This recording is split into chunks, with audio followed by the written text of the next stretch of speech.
Hello বন্ধুরা, তো চলে আসলাম একটা নতুন ছোট্ট মিনি ব্লগ নিয়ে। তো ঘুম থেকে উঠেই দেখো আমার রান্না কমপ্লিট হয়ে গেছে। আর সকালে আমাদের সেদ্ধ ভাতই হয়, শুভ খেয়ে কাজে যায়। তারপরে এইটা হচ্ছে দুপুরের রান্নার সব সবজিগুলো কেটে নিচ্ছি।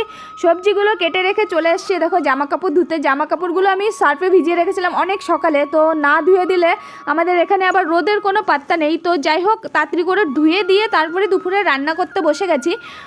আর আজকে রান্না করব হচ্ছে পালং শাক দিয়ে আলু দিয়ে চুনো মাছ দিয়ে রান্না করেছি। এই দেখো, এই তরকারিটা দারুণ হয়েছিল খেতে। আর এইটা হচ্ছে বাঁধাকপি ভাজা আর ডাল করেছিলাম। আর এইটা হচ্ছে নিম পাতা। ও মা গো, এইটা খেতে যে আমার কি কষ্ট হয়েছে, তারপরেও খেতে হবে। বলে না যেইগুলো উপকারী জিনিস সেইগুলো খেতে খারাপই হয়।